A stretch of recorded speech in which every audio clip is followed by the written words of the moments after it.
Imagine a day that your vote can establish a legally responsible and publicly accountable democratic government. Here is a new concept formulated and written by Dr. J. Nywand, PhD, and narrated by Ms. Haley Scott, teacher and educator. How to build an effective government. There are ample writings and productions on different aspects of effective government. Most of these productions are considering transparency, accountability, honesty, and public support as the main characteristics of a good government.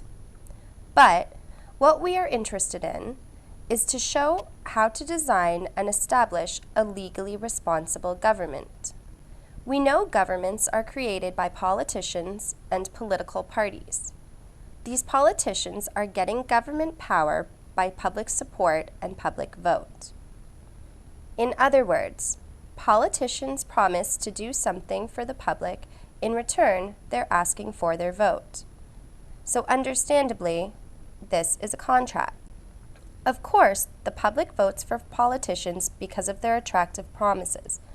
But unfortunately, it turns out that after getting the government power, these politicians ignore their promises.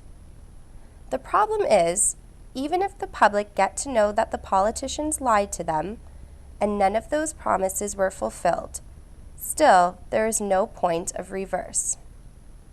Not only that, these tricky politicians facilitate the rising of undemocratic and corrupt governments by their empty promises.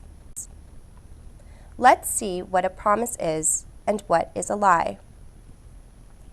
A promise is a verbal or written declaration made by one side of the deal to another side for goods or valuable services in the nature of covenant.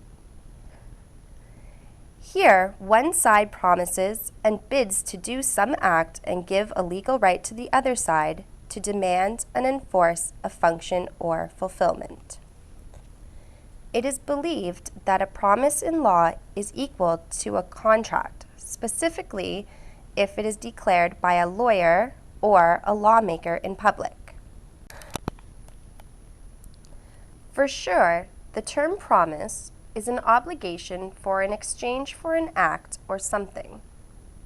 Viewed from any standpoint, the idea of a promise is something binding, something the promising person should abide by.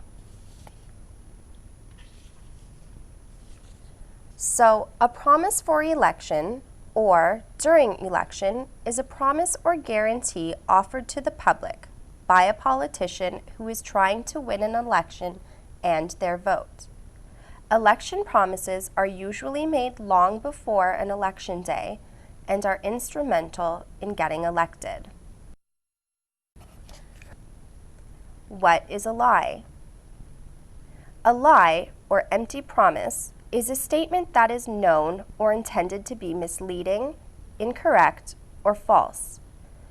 A person who communicates a lie may harm others and may become subject to criminal sanction. So, in this viewpoint, a lie in public by a public figure or a lawmaker is a criminal act because it wastes the public's time, public ownership, and weakens the public's trust on their government. As we all know, politicians appear at ease when dishonoring and ignoring their promises by taking them as personal matters. But the reality is, these promises are not personal or private matters. These are public matters. These are promises made through highly publicized campaigns to us. Politicians are creatures who regularly make promises and break promises.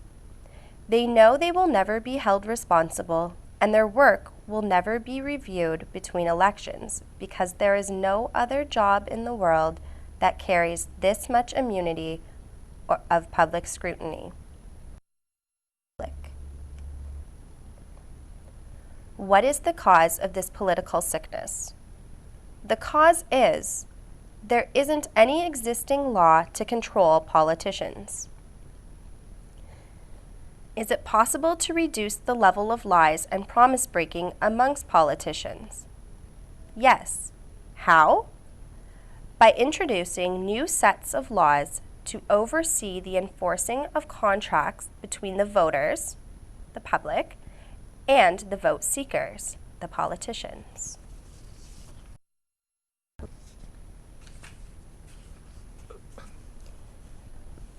What could be the procedure of producing these laws to tackle fake promises and public confusion? Here is an example. The new laws could be crafted somewhat as following. 1. The Parliament may pass a law that makes it compulsory for each and every candidate and political party to produce a functional agenda for their future term in office. In that, they should make it clear that in return for public vote, what they are offering as promises. They clearly should mention and itemize the number of important works and objectives they are offering to their riding. This itemized functional agenda should include different aspects of each item. For example, if a promise is job creation, it should clearly include the area, sector, minimum to maximum of jobs, where, when, and how. 2. A copy of this agenda of action will be published for public awareness and also will be submitted to the Supreme Court of the country. 3. The Supreme Court will open an additional judiciary body, say, Political Aid Society. This office will be working with and beside the Supreme Court. A branch of this, say, Political Audit Office, will perform a marking job and examining the performance and implication of functional agendas of each political party and politician. 4.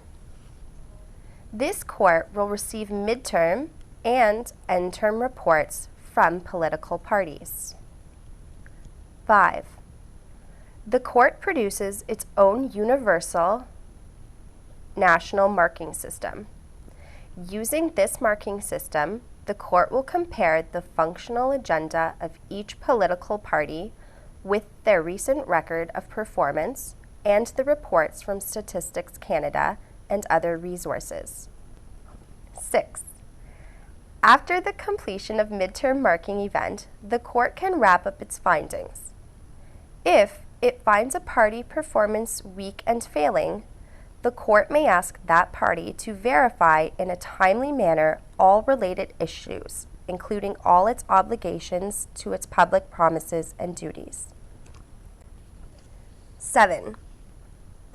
If the court finds signs of clear breaking of promises and clear failing of the party's own agenda of action, the punitive process of penalties and/or removal from office could be started before the end of the midterm.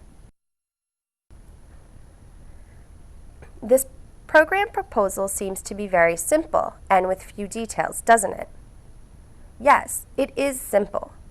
But once the process is started, it will enrich itself by the people and brains involved. What about the cost of this project? This project will save billions of dollars and will change the direction the society is traditionally looked upon. What is the desired outcome of this attempt? Public justice, public democracy, and public government. This is the time for our country's honest politicians and public figures to show their honesty and integrity by joining this unique political reform. Let's make Canada to be the first in implementing this political invention.